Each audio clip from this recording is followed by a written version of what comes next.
What's the Italian sentence structure? Please.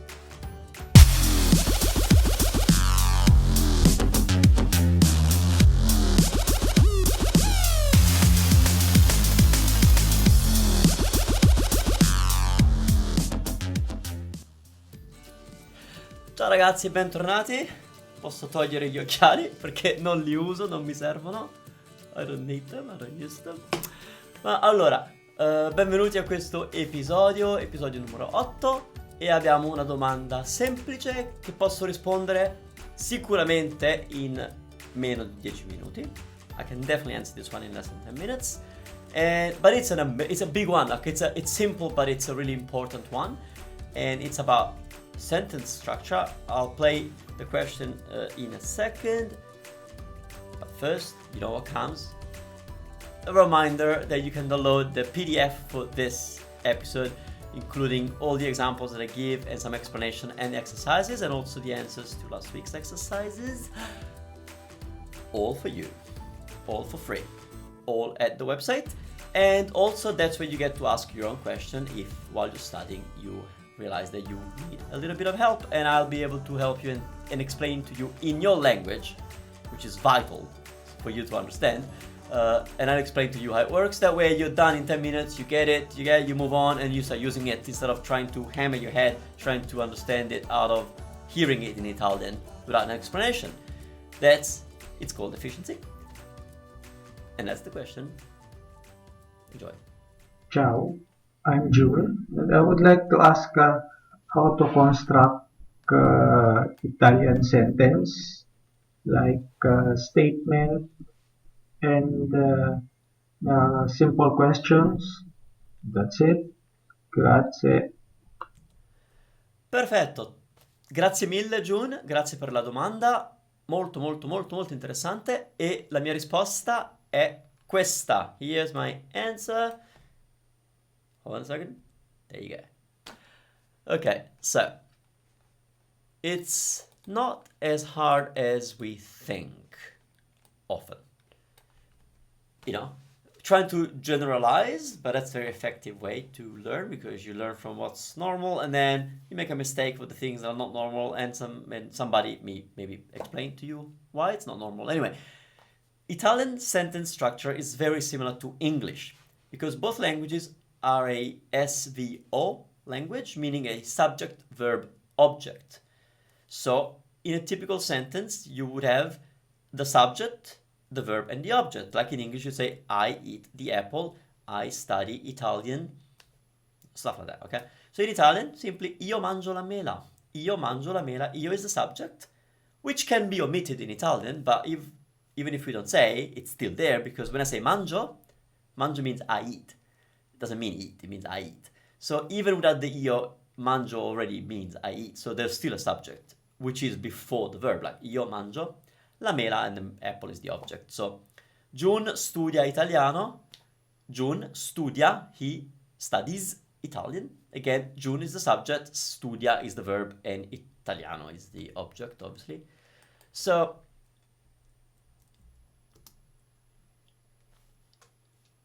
now, sometimes it's a little bit less obvious, but I want you to pay attention and realize that it's pretty much the same thing. Io mi chiamo Manu. Io, which I don't have to say, mi chiamo Manu. Now, you say, but there's a me there. But yes, it's a pronoun. But whenever we say mi chiamo, that's kind of the verb chiamarsi, which means to call oneself. So I call myself Manu. So that mi chiamo is part of the verb. Without it, it doesn't mean much, okay? So it's there, and we have to look at it as the verb. So even though it's an object, we can't detach the me from chiamo, so they belong together. Sounds like a song. Alex mi ama. Alex mi ama. Alex loves me. Again, Alex is the subject. Loves so ama is the verb, and me is the object. Okay, so this one is a little bit tricky because the object is coming before. Why is that? So that's not what I told you before, that it's subject, verb, and object. Well, because whenever we have a pronoun that it's the object, In Italian, pronouns go before the verb, so this is going to break the rule. But guess what? It takes you 2 minutes to remember this. Because you already say mi chiamo to mean I call myself. You already say ti amo for I love you. So I don't think that's a difficult part of the sentence. Now, Alex non mi ama. Alex non mi ama. Alex doesn't love me. Again, Alex is the subject. Non ama is the verb, because non is the negation that negates the verb. So they are the verb. And the me, again, is the object that it's in between. Pay attention to where it is, because this can be confusing. So if you're trying to say Alex mi ama, good. But if I say that he or she doesn't love me, where do I put the non? That's where you put it. You put it before the pronoun. You don't put it before the verb. You don't say Alex mi non ama. I hear it sometimes from students. It doesn't work. It's non mi ama. Let's have a look at a longer sentence. Now, by the way, if you want a more in-depth explanation on Italian structure, I'm going to link to a series that I did last year on Italian structure. It's really popular. It's got a lot of views, which means people are enjoying it and they're getting it.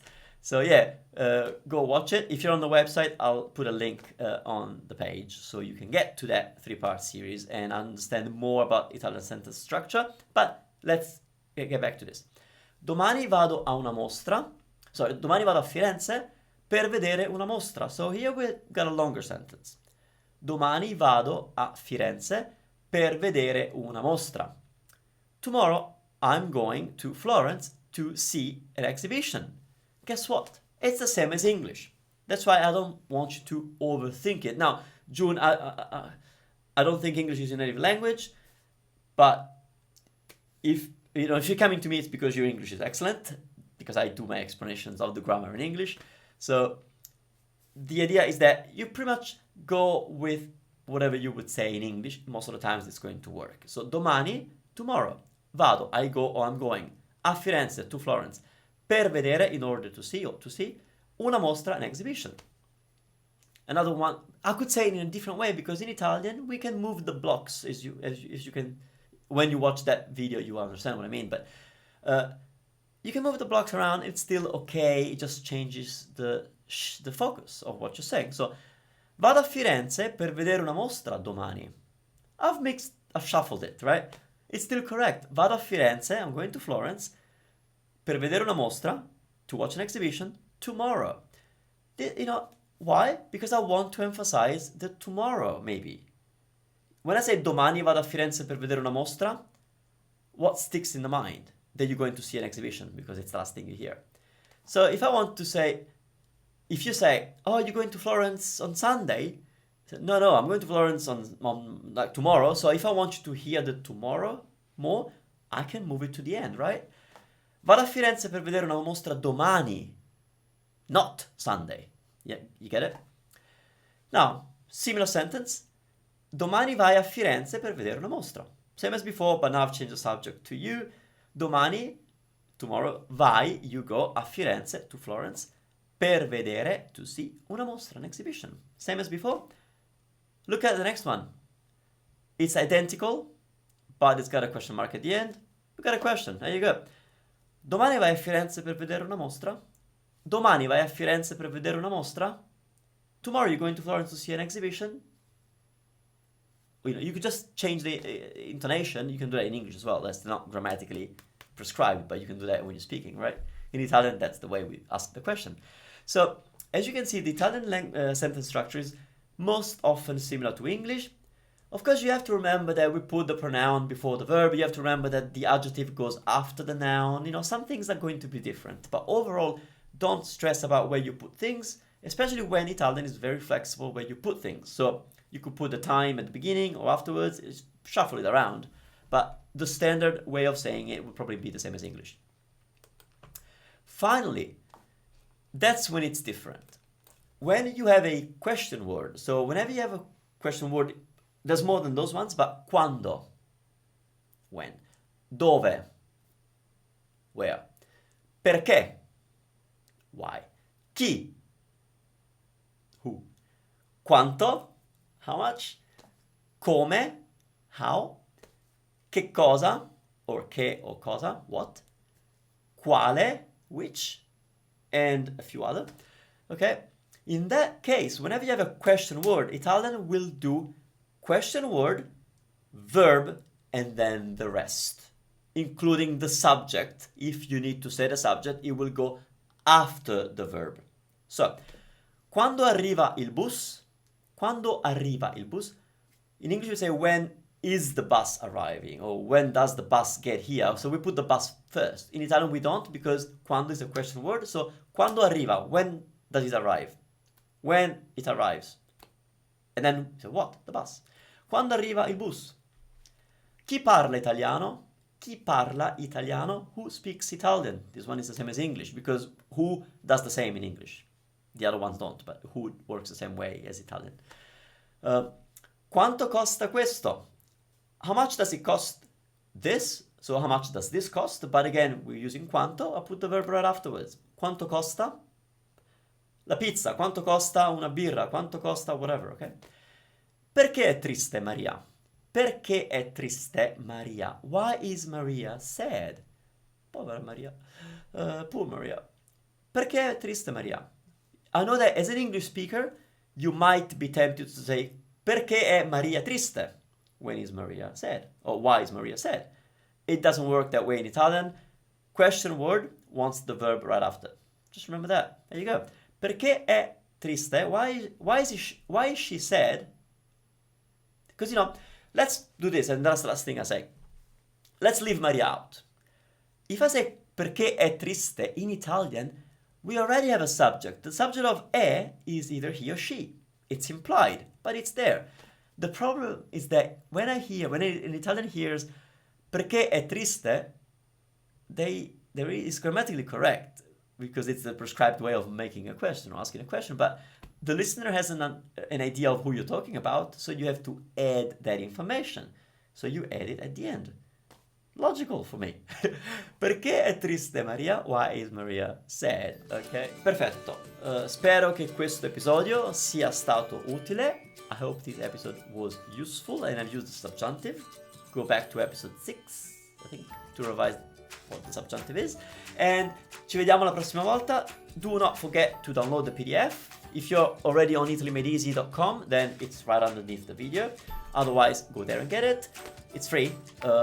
And then, see you next time. Don't forget to do the usual, which is the other way. Subscribe, watch the other episode. I'm gonna get it right. E ci vediamo la settimana prossima. Ricordatevi, il martedì pubblico un nuovo episodio di Ask Manu Italiano. On Tuesday, I publish a new episode of Ask Manu Italiano. Ciao ciao.